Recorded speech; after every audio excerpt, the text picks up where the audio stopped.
So, Katie, it's an absolute pleasure to have you on A Curious Coach to finally share your personal story. I am already inspired because I've learned and heard so much from other people, and now I finally get to learn it from you yourself. So, I'm going to hand it straight over to you.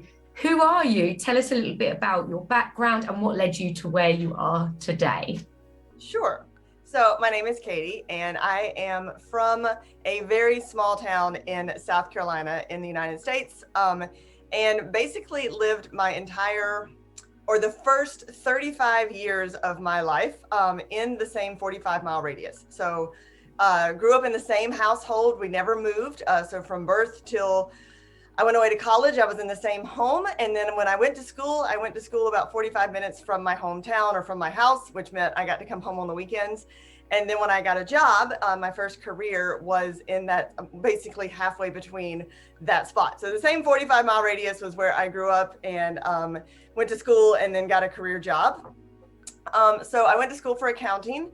And the only reason was I took an aptitude test and it said, yeah, you'd be great in math because, you know, you're good at, you make good grades and that just fits your personality. So I did 4 years in accounting, then got a great job in corporate accounting and hated it from day one, but stayed there for 10 years.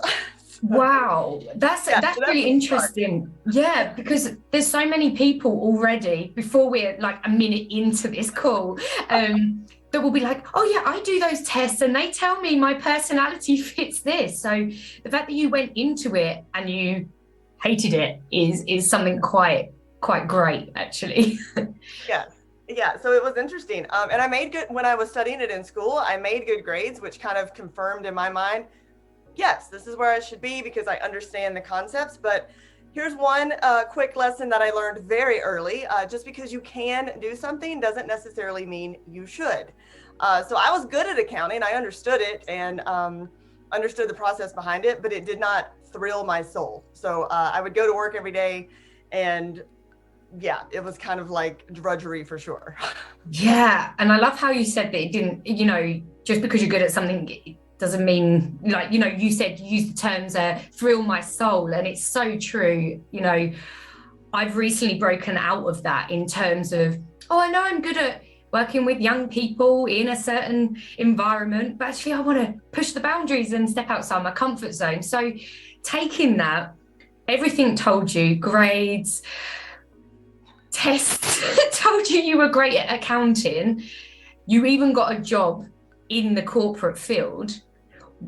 What was the turning point? Where are you at now in terms of like, yeah, it didn't thrill me, so I changed things up?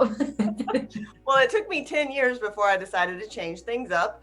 And I kept seeing, you can't connect the dots looking forward. I believe everyone has heard that Steve Jobs quote, you have to look back to connect them. And so this job, it led me to not just a corporate job, but one of the top 4 nationwide firms. And so I was like, well, that's kind of cool and prestigious. So that was feeding the ego. And in that job, I actually met a guy and it was my first husband. So we started dating, we got married, and I thought, I don't love this job, but it's leading me to good things. And the accounting career or the accounting in school gave me some of the best friends that I've had even to this day. So all of these things were adding up to where I'm like, well, accounting isn't thrilling my soul, but it's bringing me gifts. So 10 years in, about 7 years in, I had left public accounting, gone to corporate, and I've always worked out in the gym. So I've always gone for health for my own purposes, and I was the girl that would, if you're in the group class, I would stand on the front row. So I was always in the front row, super excited. And suddenly somebody was just like, you got to be careful of the people in the front row because they want to take your job. Because all they have to do is go to the front and turn around, and then they're the leader of the group. So I was like, I could do that. So I got certified in group fitness while still having my accounting job, just as something to try. And lo and behold, that one thrilled my soul. So even the part-time of just doing group fitness and doing that on the side, I suddenly found that I was taking longer lunches.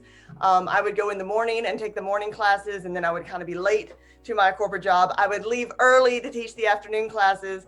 And I wasn't really getting in trouble because I worked for a great boss. But at the same time, my heart was saying, you're making, like, this is your passion and you're pushing your corporate career off to the side because it's not what you want to do. So what if you just did what you wanted to do? So Yeah. after 10 years, I put in my notice and became a full-time fitness instructor. Wow. Okay. So, and that's actually just for the listeners, really, because one thing that flagged up as you were saying that you were following your passion and pushing aside what all the arrows were pointing at in terms of the corporate role. And there's a lot that goes with that because that's security. You had a great boss that you knew everything was aligning in terms of you had a husband, you were meeting all these great people. What was the turning point? I always like asking this question that made you go, okay, yeah, I'm now following my passion. What was the turning point for you, if there was one, that made you go, do you know what? I'm actually going to take the step of going with my passion and what fulfills me over the security and the familiarity of my other role. Yeah, it was interesting.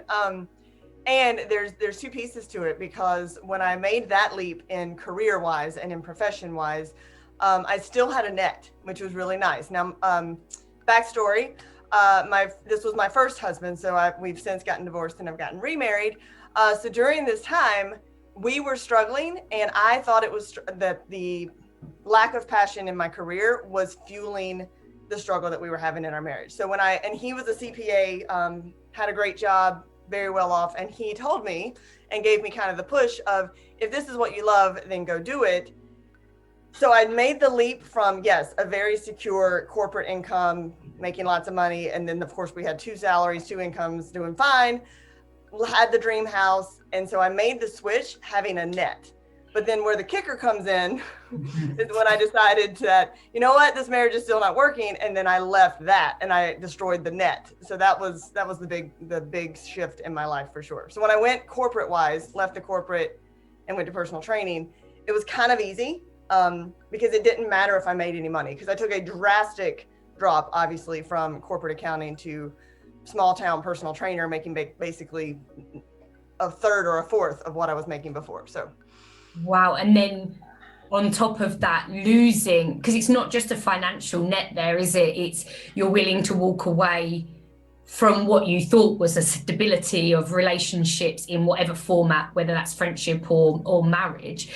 But here you are. You mentioned there that you're now in a new marriage, that you are still in the fitness industry. So tell me a little bit more about that, because I know that it is a huge passion of yours. So I'm curious to learn a little bit more about that line of work. Yes. So we'll just skip over the struggle years, if you will, but it was very interesting the way, and again, whatever your belief system is, I believe in God, but if you want to call it universe, law of attraction, whatever it is, but taking that leap of faith from corporate world to personal training, and then saying also this relationship, this marriage, whether it's friendship or whatever the relationship is, it doesn't serve me anymore. And it wasn't serving him either. So it was very amicable, but taking all of that away left me with some interesting things. I had to find a new place to live. I was paying my own bills, and all of this was now suddenly on my own. And I had left a very secure income stream. But all of that worked out. There was money that showed up. There were clients that showed up. And so it was very interesting. And then along the way, I joined a travel club, shockingly enough.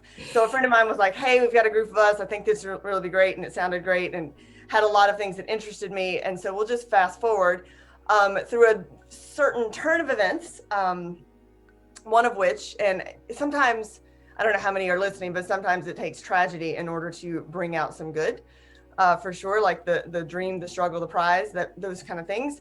So during this time, I was part of this travel club and all of this, but my mom actually got cancer very suddenly out of the blue.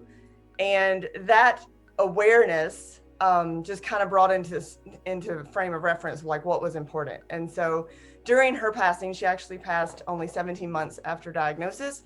But during that time, I spent a lot of time with her, and I actually spent a lot less time training clients because I would cancel my clients in order to spend time with my mom. So that being said, some things happened, and I had very specific plans for what I was going to do the rest of 2018. She passed in March, and those plans fell through because I was working with my mom. So I had a trip that I had actually won. I had actually earned through this travel club, and it was grossly discounted.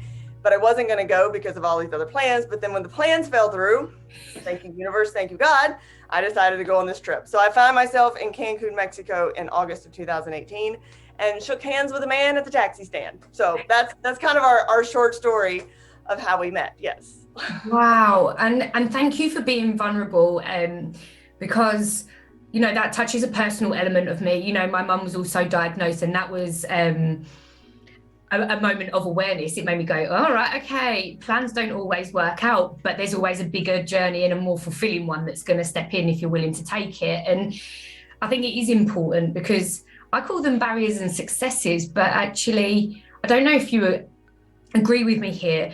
Sometimes our barriers and the greatest challenges are the successes, because it's what you do with them. And with what you've just shared there, you know, I'm just going to summarize what you've shared so far. You had the security, you'd only traveled 40 miles radius of your hometown. You had the security of the job that everything was telling you should work in. You then made the leap of going with your passion, and as a result of that, you actually split up from your then husband. You joined a travel trip, but within a community, but within that you lost your mum. But leading that, you then shook hands with another man. And I mean, wow. And I know it's only summarized, but I think there's true inspiration there. And have you got something that you say, right, this is the biggest success that's come out of all of that so far? Can you share insight of the biggest achievement, biggest accomplishment, so to say? I think, well, and my husband has taught me very well to always define the terms. And so, you know, when you say accomplishment, you know, you think something that you've succeeded in or something that you've won or earned. And I think if the first thing that comes to mind when you were saying that, and we just came from a personal development relationship conference actually this weekend, but I really think that it's growth in myself and like understanding, because yes, I'm a personal trainer. Yes, I'm sitting here in front of trophies because I do competitions and I've had success with that. And I've had success in training clients who have lost weight.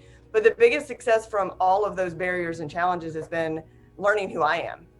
Because I think for the first 35 years of my life, I had this story or this visual of how things were supposed to go and who I was. And then all of these barriers start coming and I learn exactly who I am as far as being open to what the universe or God can give, being open to where this road will take, and just not being stuck in one place. That's so beautiful. So again, thank you. I know that there's going to be people listening that are like, oh, you've already sent shivers over my body just sharing your personal story so far. And where are you at now? You know, you're now remarried. You just mentioned your trophies there. You are still traveling. I know when we've spoken before, you're always in different destinations. So tell me a little bit more about the journey that you've been on, that you've understood yourself, you've got to know who you are as an individual. Where do you sit now? What's your reality? So I am a personal trainer. I do most of it because we do travel around. So I do most of the training online. A lot of it is accountability type training where I give you the program and then just kind of check in with you. So I have a couple of those clients, and I have a business that I work with my husband, which that is interesting, and we can have a whole another call on that one. So learning, of course, how to make that work. But it's just currently I am learning on, I guess currently I'm trying to be the best me. So, and it's very interesting to even say that because I've gone through competitions where I've done bikini competitions and bodybuilding competitions. And so people were like, wow, you almost, I mean, I've even heard the phrase, you have a perfect body. And by measurements and by size and body fat percentage, yes, probably, or at least very close, but the inside of me is kind of a wreck. And so I would say that now we've done a lot of competitions last year and this year, earned a pro status, and now it's time to kind of step back a little bit and focus more in on the personality and the person on the inside, not just on the outside. And that's really special. I this is me genuinely, like I'm always in awe of other people's stories, and there's a real importance to anyone that although our exterior is our perception of what we believe as perfection, and you've heard those words, wow, you've got the perfect body. It's so important that whatever your line of work, that actually we still have our own demons internally. I suppose another thing I would like to know is, if we spoke, say, a year from now, who is Katie internally? Like, you know, mentally, where would you like to be? Where do you see yourself? Aside to this amazing fitness coach and health professional and just a very inspiring woman?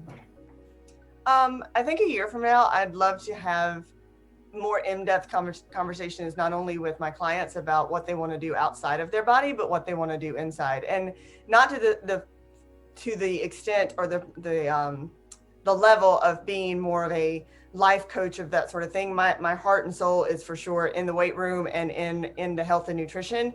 However, I also know that there's a lot of demons, as you said, to use your same word, around that space that people push off and think, if I just lose 10 pounds, I'm going to feel better about myself. And that's not entirely true. We're going to lose 10 pounds and that's going to make us a healthier person and make us live longer, but it's not going to take care of the demons inside of our head and our heart. So working through my own, I hope that in a year I'll be able to also help others, especially females, work through some of the ones that we battle most. Love it. Love it. And you must feel inspired when you say those words out loud, like, yes, this is what I'm going to achieve. And I think you definitely will. On a personal, more, if we take away from the mindset and physical side of growth, where's the traveling fitting in this? You mentioned the travel group. Tell me a little bit more about that, because I think sometimes to get to know someone, we don't all fit into boxes. We don't all fit. And I think what's really shone through is you can break out of the box that we believe we need to stay in, because everything tells us we need to stay within that box, whether that's school, rules, society, family, community, whatever dynamics we want to fit in. But you've been living proof that you can break out of that, and that your passion and following your passions can guide you down a path of unknowns, but very fulfilling unknowns and exciting unknowns, and grow your awareness of, we always have something to work on. Where does traveling fit into all of this? You know, you mentioned again, you work online so that you can provide females with this level of work. Yeah, adventure, I suppose. I'm a passionate person about adventure, so we could have lots of conversations. Yes. So it is interesting. After I met Michael and we kind of flirted through social media and then actually decided to date. And like, our fourth date was 9 days in the Dominican Republic. So that's a little different. I already had the trip booked, so he was actually my quote unquote plus one. I was already booking that through that travel club. And he's like, I got nothing to do, and kind of hinted around being invited. I was like, oh my God, yeah, you can totally come. So he came, and we met in August, and by December we had decided to go to Brazil, and we were going to stay there for about a month and a half, or just stay until we got tired of it, was kind of the idea. So I packed up my condo, I canceled my lease, I gave away things, I sold things, all within a matter of about 4 days, which is crazy. I don't necessarily suggest that. It can be very stressful. But the idea of being open and just going, and then after that happened, we basically traveled to 22 plus countries in 2019 and bounced around like crazy. So the way the travel fits in is, I thought for that first year, and we can call it quote unquote the honeymoon, we did get married during that year. I thought that I wouldn't train anymore. I thought that my life was going to be just this life of adventure, which it was, and it is. And work, if you will, would just kind of be on the side. And then COVID came, and it's now all of a sudden people are desperate to find ways to work out in their home or to do something in their home. And we're not traveling as much, they're not traveling as much. So the way the travel kind of morphed in, thank you COVID, or thank you barrier, opened me up to new people who were open to having that conversation and just having some money in their corner. And then also me showing, you know, you can go on vacation, like a vacation or traveling or living somewhere else or working from home doesn't mean that you can't be fit. You can't make good choices with your eating and all this kind of stuff. So that's kind of where it fits. That was a long ramble. The other piece is I like when I'm training for this, I eat very boring. But when I'm like just living, I try to fit in the balance of enjoying food, especially if we're traveling through Europe or traveling the way we do, and also staying fit. So that's the other piece of it, is just being an example. I don't want to say proving, but being an example of you can enjoy the food and then also stay healthy as well. Is it appropriate to clap? I love that. But it is, and you know, you speaking to a female about, you know, I'm a big preacher of mindset and mental health and internal well-being. I'm not a bodybuilder. I love the idea. I have a bad habit in terms of I get into my fitness and I break it. And I think I'm probably the type of woman that you would inspire, and you are inspiring. And there is such a message of balance. Yes, there are times where you have to be stricter if you're competing, or there's other scenarios that you're faced with, but it is about having fun in all of this, isn't it? And experiencing things. So thanks again. And I think I've said this, you said it was a ramble. I think I've said thank you about 500 times on this call, for being honest, that even yourself, a competitive person, knows when it's about, do you know what, I'm on holiday and I'm going to enjoy the food that's in front of me, because it's easy to tell yourself you're not allowed to ever have a break. Yes. So on that, I feel like I should be preaching. Thank you. On that, to the audience that are listening, what message would you like to give them? We have an audience who are very varied from all walks of life, just to inspire them, like you've clearly inspired me today, to go, do you know what? I'm going to break out of my what's expected to follow my passion, or just following my dreams, basically. Yeah, I think the first piece would be, and it's going to sound cliche, and I would have thought 3 years ago that it was very cliche, of the follow your heart or take the leap. But looking back 3 years, that's exactly what I did. And I had never done it before. So whenever that, I think they say if the hairs stand on the back of your neck, or you get those chill bumps, or the chicken skin, if we have people from Hawaii listening, you get those chill bumps, and you get that urge of like, this might be amazing. Before your brain kicks in and says all the things that, you know, that you should be aware of, or that you should be cautious of, go ahead and take the leap. And then the second piece to that is give yourself grace, because if you take the leap and it doesn't work out the way that you maybe think it would, or maybe it just crashes and burns, now you know, because you took the leap. So give yourself some grace on that one as well. Thank you so much for inspiring me and just coming on and just being really true. And I just want to let everyone know, if anyone wants to get in contact with Katie and learn more about her amazing story and what she has to offer, all information is in the comment box below, and I will be sure to leave all details there. And just thank you for coming on to A Curious Coach. Thank you for having me. This was super fun. Thank you.